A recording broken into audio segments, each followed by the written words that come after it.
ladies and gentlemen, to JWF Monday Night Ignition. I'm your host, Silver Spoon, and I'm joined by a man who knows it is the most wonderful time of the year. It's Captain Tibbs. I can't believe it, Sills. We finally made it. We have crossed rivers, valleys, mountains, and dales. But God damn it, we are finally here. The penultimate episode before Wrestlepalooza. That is, this would be the ultimate episode. Ultimate episode. Ultimate episode. That is right, Tibbs, because Wrestlepalooza, a two-night extravaganza, is coming to you this weekend. And then, of course, a very special episode of Friday Night's Defiance, which I've already been told is going to have some absolutely killer matchups. We're going to see an astounding 8-man Bonanza matchup where the winners are going to go to challenge Chuck Gibbons for the JWF Defiant Championship at Wrestlepalooza. Oh, it's going to be so good, Sills. We're working. We're smashing this all together last minute, and it's going to turn into an amazing special edition of Defiance. That is right. And then also our JWF Captain's Champion, Crush Atlas, is going to be in action against our tag champions, Demon Inc. But here's the thing. Crush Atlas, ever since he's come to this company, has really been a man on his own. He has been a one-man army. I don't know if he really has any allies in the back who might align with him against Demon Inc. I'm not so sure, Sills, but I guess our captain's champion is going to think of something.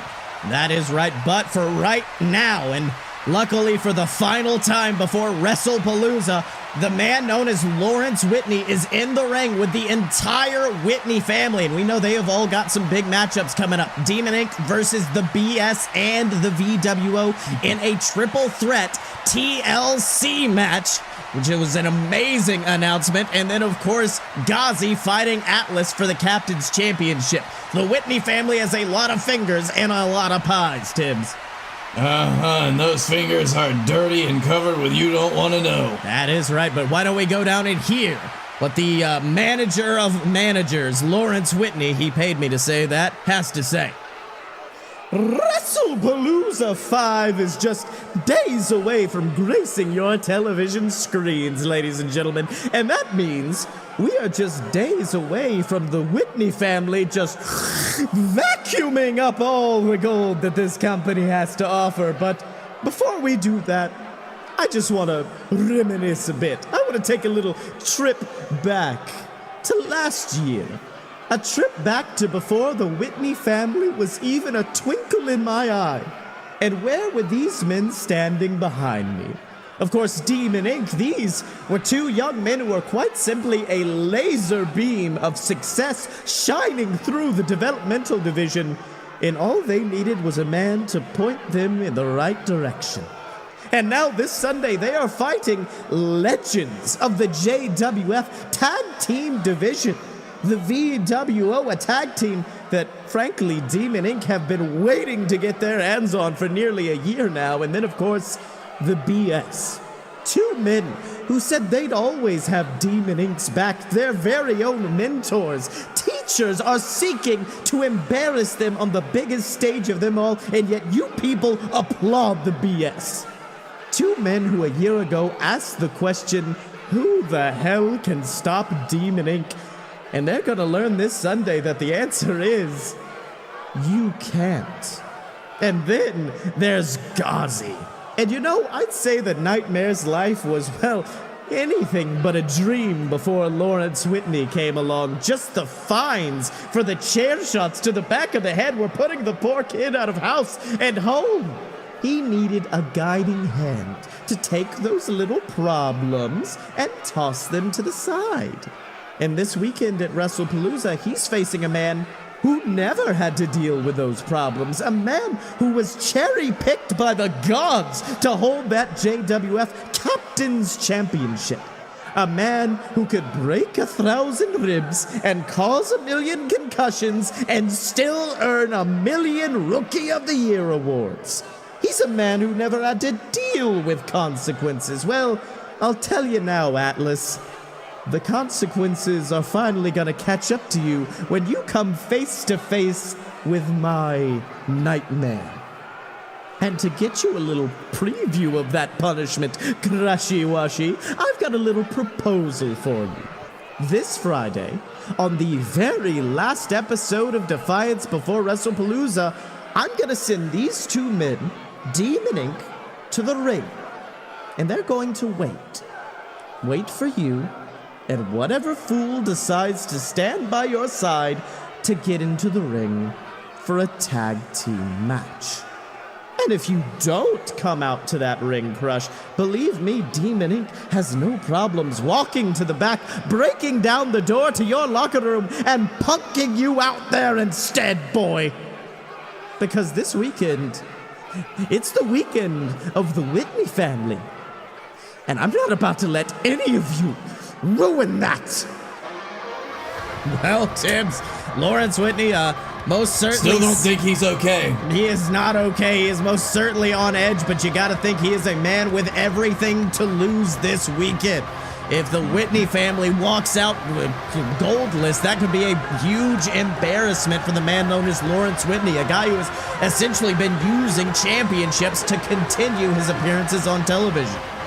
Exactly, Sylv. I mean, without any of his family, if he didn't have any championships, he wouldn't have any TV time. That is right, but Tibbs, I'm now looking once again at the Wrestlepalooza card, and you know we've got great matchups. We've got Mamoa Curry versus a member of the Tibbs family. We've got the BS versus the VWO versus Demon Inc. in that TLC matchup, but there's just one match that continues to stick out to me, and it's Shitty Terry's Open Invitational to the Multiverse, as he's dubbed it.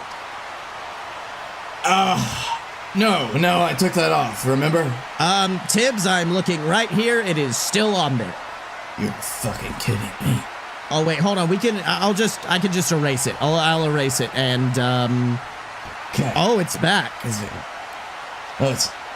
Oh, God, it's on my hand. Okay, well, Tibbs, it's up and down my arms. Okay, well, the Shitty Terry Invitational coming to you this weekend at Wrestlepalooza, and once again, Tibbs, I think Shitty Terry's, his fight drugs may have affected him strangely, because I don't think of any individuals out there who would break through the multiverse, as he dubbed it, quite simply, just to fight him at Wrestlepalooza. I'm not honestly even sure who he has in mind. I don't know. Does this mean that none of our competitors are allowed? Because that means I'm going to have to pay a lot of other talent. I don't know, Tibbs, but Shitty Terry is backstage with one of our top interviewers to discuss the tournaments of the multiverse and his open challenge. Let's have a listen.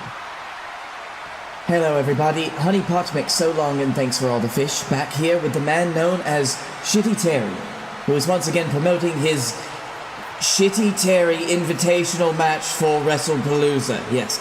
Now Terry, I hate to be a downer here, but from what we've seen online, the buzz for this invitational party is practically non-existent. What are your plans for Wrestlepalooza? Nothing means nothing! I beg your pardon? Nothing means hunting, Honey Pot. Yeah, I'm talking about all the way to the top. I'm unjustifiably in a position I'd rather not be in. But the shit will always rise to the top. Shitty Terry, yeah. He's got more to offer than Captain Tibbs thinks I got. And let me tell you something right now. Card stacked against Shitty Terry at Wrestlepalooza 5. Let me say it. Yeah, let me say it out loud. To the captain of the JWF, you see, Shitty Terry isn't happy with your decision to take me off the card, yeah? I am the shit of the JWF, and there is no doubt about it, yeah. Honeypot, you know, Shitty Terry is the shit of the crop. Terry, sorry, yes, forgive me, I'm gonna need to take a moment here, so... Are you saying that Captain Tibbs himself is involved with the lack of concern regarding your invitation? Yep, I am. Taking my spotlight away in my moment of glory. Yeah, now I'm living in a nightmare. And I am this shit.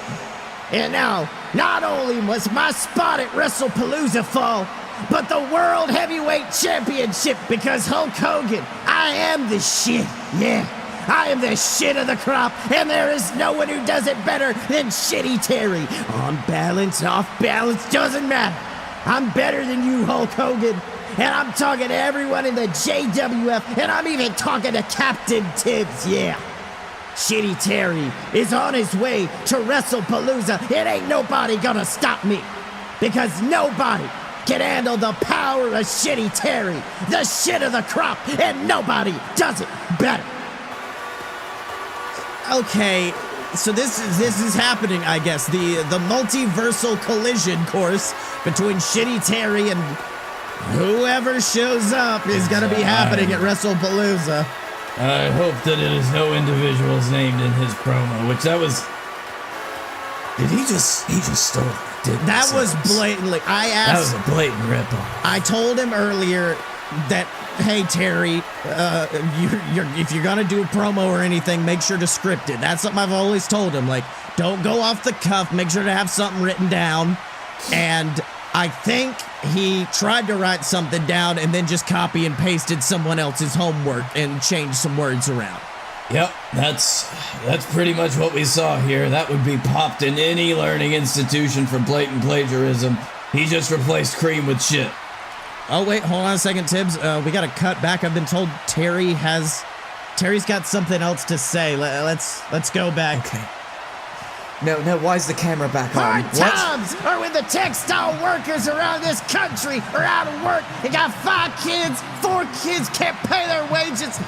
No, cut back to the camera. Take the bloody camera down. Okay, yeah, no, not doing that anymore. He's still going, Tibbs. He's not stopping. I can see the monitor cells. It is not...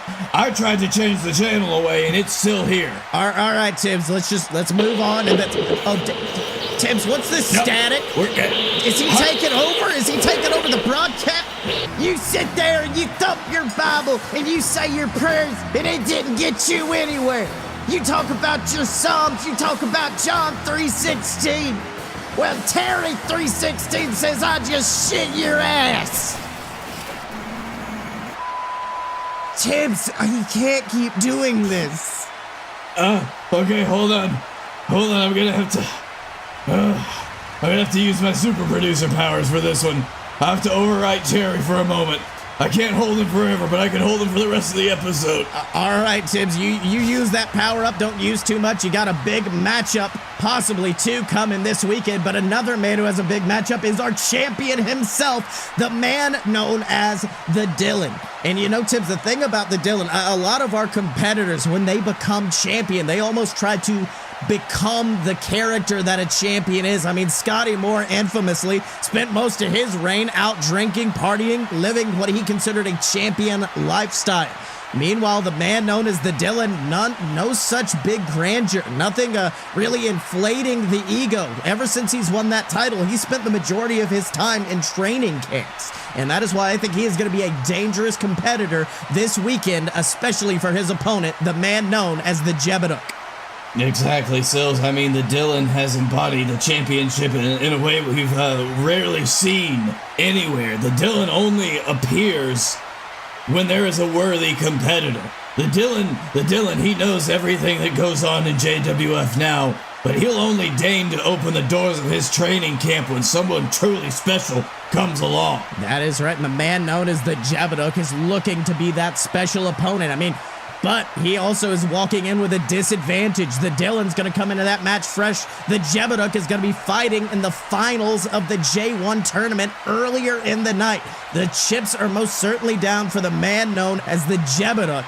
But for right now, the Lord of the Smart Side, the technical spectacle himself, and your JWF champion, the Dylan, is in the ring. So why don't we hear what the champ has to say? This Saturday at Wrestlepalooza, I have my chance to make JWF history, my chance to cement my continuing legacy as the greatest competitor in this company, if not in the world. Because you see, I'm going to walk into the first night of Wrestlepalooza with this belt around my waist, and I'm going to walk out of that building the exact same way, because I am the greatest thing going. Not Mamoa Curry, not the BS, and damn sure not JWF.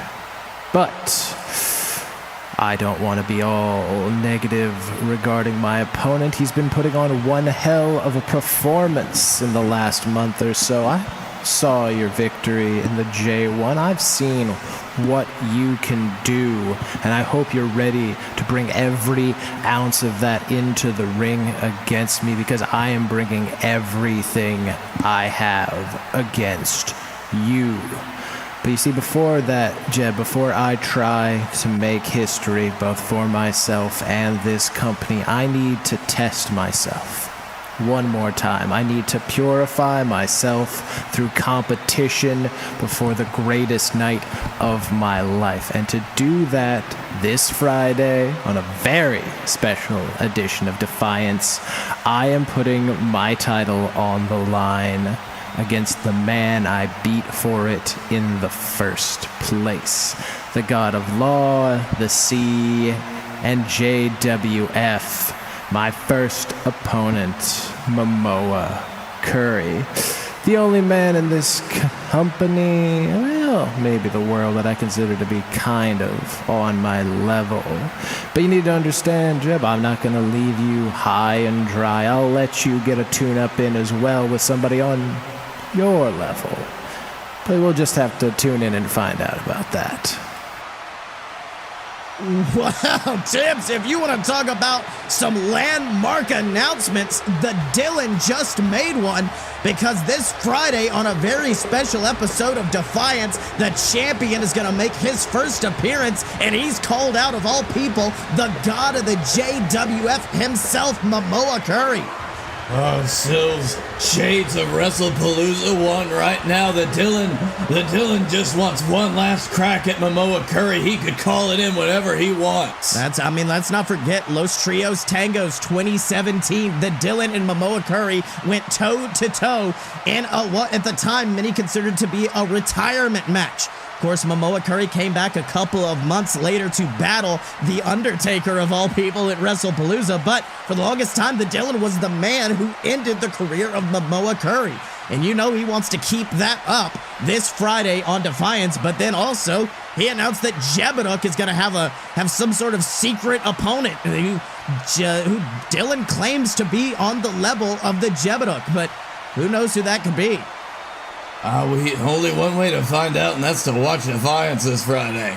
That is right, but another matchup that is going to be big is going to be your match against your son, Chuck Tibbs, which you announced to be Nautical Rules. And Tibbs, we have seen you and your son participate in some particularly vicious Nautical Rules matches in the past. Oh, absolutely, Sills. I would say that there are very few in this company who are as well versed in the art of a nautical rules match than myself and my son, surprisingly. And hold on, some of my natty juice got stuck in my throat. It's okay. Yeah, Sills. I would say that there are very few in this company that are as skilled in the art of the nautical rules match as myself and my son, but honestly, thinking my son might be a little rusty.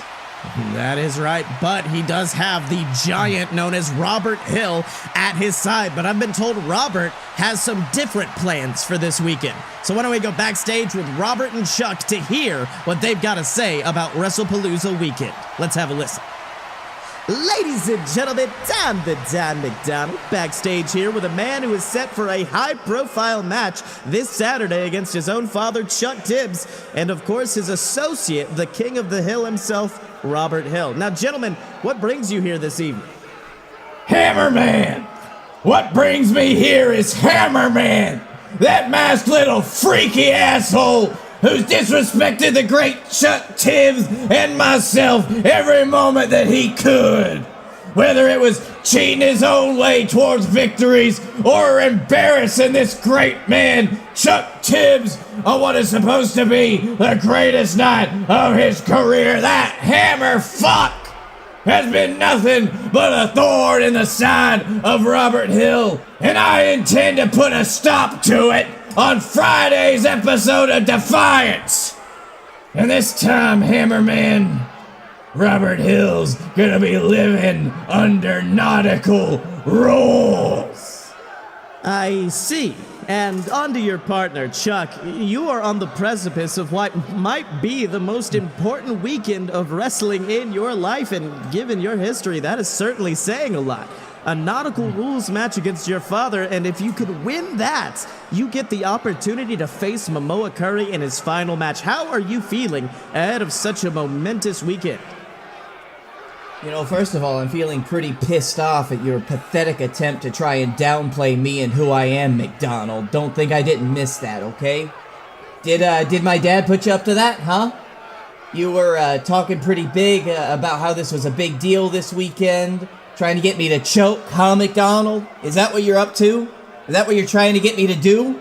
Because I'll tell you something, I'm not coming to Wrestlepalooza this weekend to choke. And for me, this weekend isn't important because of Mamoa Curry and my father, two deadbeat wastoids who need to get the hell out of this company sooner rather than later. This weekend is important because of me, Chuck Tibbs. This weekend is the end of an era. It's going to be me, Chuck Tibbs, taking his boot and shoving it through the door of the professional wrestling industry and saying farewell to the men that have spent their entire careers holding me back. This weekend isn't about fond farewells or solemn goodbyes. No, this weekend is about taking two old dogs out behind the shed and putting them down. Because this isn't their time anymore. They're old, ratty, and covered in mange. This is my time. And the days of people talking about Chuck Tibbs the underdog or Chuck Tibbs the plucky young rookie are over. I am the new god of the JWF, and I am the new ruler of pro wrestling's Olympus. And this weekend isn't going to be about the ending of Mamoa Curry. It's about the crowning of the new god of the JWF, Chuck Tibbs. Well, Tibbs, some bold words there from your boy ahead of this weekend, and you gotta think, you may not agree with him, you may not see eye to eye with him, but that is certainly a passion and aggression that is what led Chuck Tibbs to some high-profile victories in the past. That's the Chuck Tibbs that won the JWF Championship right there. And he's gonna need every bit of that passion and aggression if he even thinks he's gonna step to his old man. That is claiming to be the god of the JWF, the new god to be claimed right as the old one leaves. No. Even I'm not stupid enough to try and take that moniker. That is right. That is a moniker that belongs to one man and one man only, and that is, of course, Mamoa Curry, who this weekend will be participating in his final match in JWF history. I'll be honest, Tibbs, you never think you'd see the retirement of a man like Mamoa Curry, a god like Mamoa Curry, but this weekend we finally get to see it, what happens.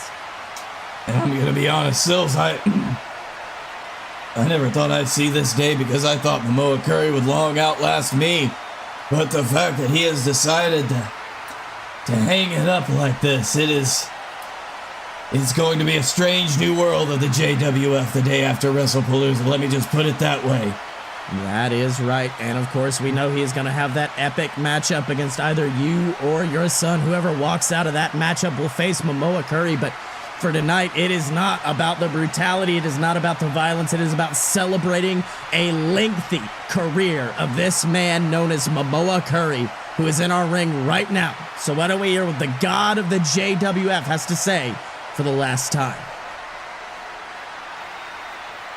When I was a child, my mother came to me on my 14th birthday, and she handed me a gift in this long wrapped box, and inside the box I found this old rusted pipe. And as I looked up at my mother, confused, she asked me to take it to the nearest shop and offered to sell it back if I really didn't like it, that I could keep the coin it earned me. And when I did, the man behind the counter only offered me 10 coins for it. Said he was only offering that because he felt sorry for me. When I was a kid, growing up as the son of a god, heir to his throne, you start to notice things, small things. The disrespect that was put on my father's name, that was put on our lineage, the disrespect that would eventually await me as god of the sea, the punching bag of Olympus, and that was disrespect that I couldn't take. So I ran. I ran to another shop where I once again offered that rusted old pipe with the creaky joints and bends, and they offered me 5 coins for it. They said it was too old to salvage, rusted beyond repair. So, I arrived on Earth nearly 2 centuries ago. My father sending his hell-spawn Leviathan to chase me down and forced me into hiding in the depths of your oceans, where, despite what many rumors about me on the internet might say, I found that fish did not make the best conversationalists. I nearly drove myself mad.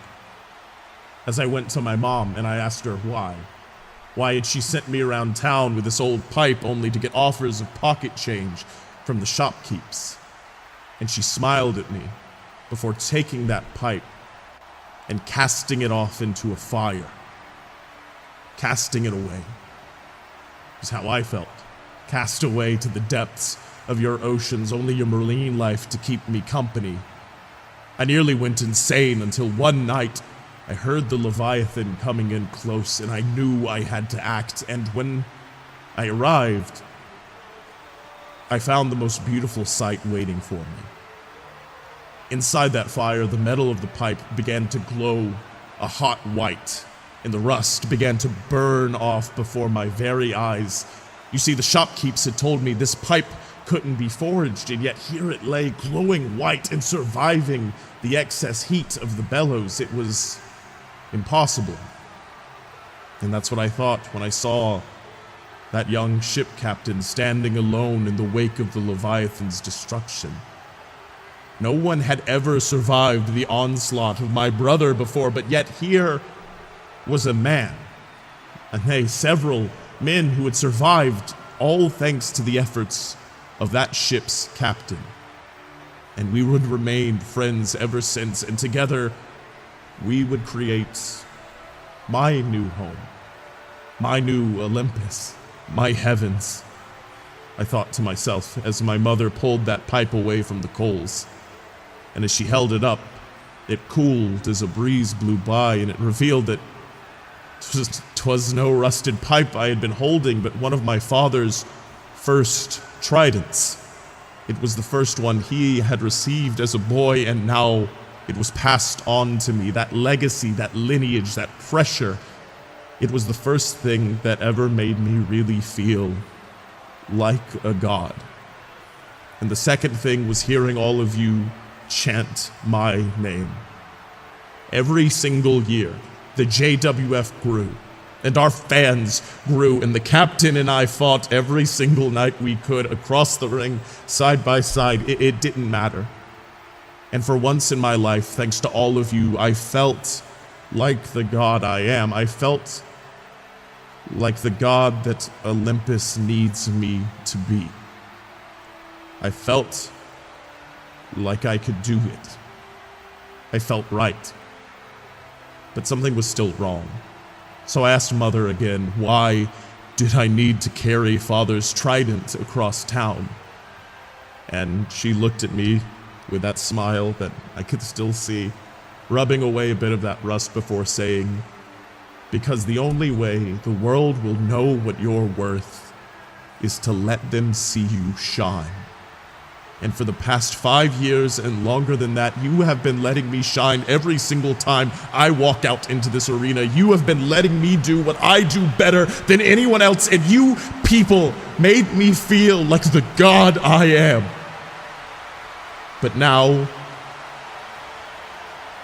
I have to go be the god I am. You see, I've spent a long time, whether you people will believe it or not, afraid of taking my post, afraid of claiming my father's spot. I've been afraid to ascend to the level of godhood that was waiting for me. I've been running because I wasn't sure if I deserved to stand where my ancestors once stood. But it's thanks to you people, and it's thanks to the JWF that I have been reminded of exactly why I sit on that throne on Olympus. It's thanks to you people that I can bravely stare up towards the heavens and move on. It's thanks to you that I remembered exactly who I am. And I am Mamoa Curry, God of law, God of the sea. And for one more night at Wrestlepalooza, the god of the JWF. Thank you. Tibbs, impassioned words there from the man known as Mamoa Curry, the god himself, finally ready to ascend. And it looks like it's going to begin this Sunday at Wrestlepalooza. There are very few in the world themselves that I would ever call my brother. Mamoa Curry, he is at the top of that list, and he is gonna get exactly what he deserves, my friend, my brother. That's when I finally kick his ass one last time at Wrestlepalooza. All right, quick heel turn there, very fun. But Tibbs, we've got a whole lot of action to get through before that matchup can happen, and it's going to begin this Friday on the exclusive Friday night episode of JWF Defiance. We already know we are going to see that epic bonanza for #1 contendership to the Defiant Championship. We are going to see Dylan versus Mamoa Curry with the title on the line. Robert Hill versus the Hammerman. Crush Atlas and a partner of his choosing versus Demon Inc. and the Jebeduk takes on a partner of the champion's choosing, and who knows who that could be, Tibbs. It could just be about anybody or everybody at this point. That is right, and then of course we've got to move on to Wrestlepalooza, some epic matchups, the finals of this year's J1 tournament as Blake Tanner takes on the Jebeduk, who in the very same night has to face off against the Dylan for the JWF World Heavyweight Championship. In addition, we are going to see Shitty Terry's open challenge thing, I guess. Chuck Tibbs versus Captain Tibbs in what is going to be an epic nautical rules match. The Defiant Championship on the line. BS versus Demon Inc. versus the VWO in a TLC matchup. Then, of course, the women's title is going to be on the line when Phoenix Driver takes on Tiffany in what is going to be a killer matchup as the winner of the Women's Regal Rumble attempts to finally get some revenge. Then, of course, War Games coming to you live. Team JWF versus Team JXT. Ghazi versus Crush Atlas for the Captain's Championship. And then, of course, the main event, Mamoa Curry versus the winner of Captain Tibbs versus Chuck Tibbs. This is a Wrestlepalooza lineup that is can't miss. It is the Wrestlepalooza of Wrestlepaloozas. Stills, we stumbled into it, but this is the show that I've been wanting to do for 5 years. This is the show where it's all coming down to the wire. This is the greatest show. That is right, Tibbs, and it's coming to you live this weekend on the Fight Boys YouTube channel. So tune into it, and of course, remember to support us at patreon.com/aloadofbs and pick up merch for your favorite superstars at merch.aloadofpurebs.com. And pay for my medical bills, because if I win or not, I'm gonna need it. That is right. But until Wrestlepalooza, he's been Captain Tibbs, I've been Silver Spoon, and this is JWF Ignition, and we will see you next time.